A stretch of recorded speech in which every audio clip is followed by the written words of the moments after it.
Hotel style plain flavourful ಕುಷ್ಕ ರೈಸ್ನ ಹೇಗೆ ಮಾಡೋದು ಅಂತ ತೋರಿಸ್ತಾ ಇದ್ದೀನಿ.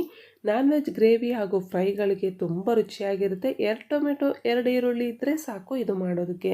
ಗ್ಯಾಸ್ ಮೇಲೆ ಒಂದು ಫ್ರೈ ಪ್ಯಾನ್ ಇಟ್ಕೊಂಡು 1 ಟೇಬಲ್ ಸ್ಪೂನ್ ಎಣ್ಣೆ ಹಾಕ್ಕೊಳ್ಳಿ.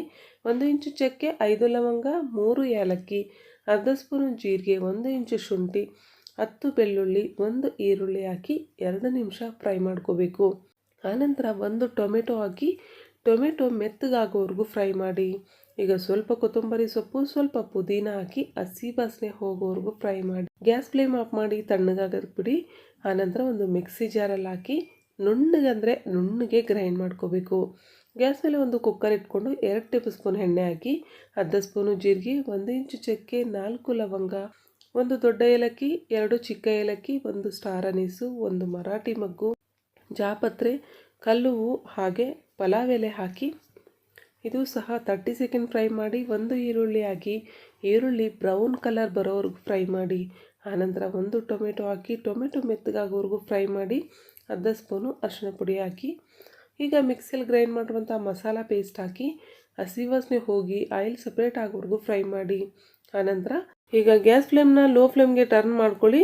ಆನಂತರ 2 ಟೇಬಲ್ ಸ್ಪೂನಷ್ಟು ಫ್ರೆಶ್ ಆಗಿರುವಂತಹ ಮೊಸರು ಹಾಕಿ ಕಂಟಿನ್ಯೂಸ್ ಆಗಿ ಈ ರೀತಿ ಮಿಕ್ಸ್ ಮಾಡ್ತಾ ಆಯಿಲ್ ಸಪ್ರೇಟ್ ಆಗೋವರೆಗೂ ಲೋ ಫ್ಲೇಮಲ್ಲೇ ಫ್ರೈ ಮಾಡಿ. ಹೈ ಫ್ಲೇಮಲ್ಲಿ ಇಟ್ಕೊಂಡ್ರೆ ಮೊಸರು ಒಡೆದೋಗುತ್ತೆ. ಆದ್ದರಿಂದ ಈಗ 1.5 ಸ್ಪೂನು ಅಚ್ಕಾರದ ಪುಡಿ, 1 ಸ್ಪೂನು ಕೊತ್ತಂಬರಿ ಪೌಡರು, 1 ಸ್ಪೂನು ಬಿರಿಯಾನಿ ಮಸಾಲ ಹಾಕಿ 30 ಸೆಕೆಂಡ್ ಲೋ ಫ್ಲೇಮಲ್ಲಿ ಫ್ರೈ ಮಾಡಿ. ಸೋನಾ ಮಸೂರಿ ರೈಸು 2 ಗ್ಲಾಸು ನೀರಲ್ಲಿ 3-4 ಟೈಮ್ ವಾಶ್ ಮಾಡಿ ಹಾಕಿ 1-2 ನಿಮಿಷ ಈ ರೀತಿ ಮೀಡಿಯಂ ಫ್ಲೇಮಲ್ಲೇ ಫ್ರೈ ಮಾಡಬೇಕು. ಆನಂತರ 2 ಗ್ಲಾಸ್ಗೆ 4 ಗ್ಲಾಸ್ ನೀರು ಹಾಕಿ ಚೆನ್ನಾಗಿ ಮಿಕ್ಸ್ ಮಾಡಿ ರುಚಿಗೆ ತಕ್ಕಷ್ಟು ಉಪ್ಪು ಸಹ ಹಾಕಿ ಈಗ ಒಂದ್ಸತಿ ಚೆನ್ನಾಗಿ ಮಿಕ್ಸ್ ಮಾಡಿ ಕೊತ ಅಂತ ಕುದಿಯೋಕ್ಕೆ ಸ್ಟಾರ್ಟ್ ಆದಮೇಲೆ ಮತ್ತೊಮ್ಮೆ ಈ ರೀತಿ ಮಿಕ್ಸ್ ಮಾಡಬೇಕು.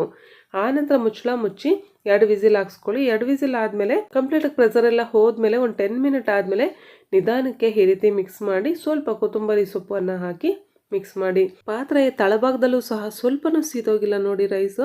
ರೈಸ್ ಐಟಮ್ ಯಾವುದೇ ಮಾಡಿದ್ರು ಕರೆಕ್ಟಾಗಿ ಎಣ್ಣೆ ಹಾಕಿ ಕಡಿಮೆ ಎಣ್ಣೆ ಹಾಕಿದ್ರೆ ಮಾತ್ರನೇ ಸೀದೋಗುತ್ತೆ. ಬಿಗಿನರ್ಸ್ ಆದರೂ ಬ್ಯಾಚುಲರ್ಸ್ ಆದರೂ ನಾನ್ ವೆಜ್ ಮಾಡದೇ ಇದ್ದಾಗ ಸ್ಪೆಷಲ್ ಆಗಿ ಏನಾದರೂ ಮಾಡ್ಬೇಕಂದ್ಕೊಂಡ್ರೆ ಈ ರೀತಿ ಮಾಡ್ಬೋದು.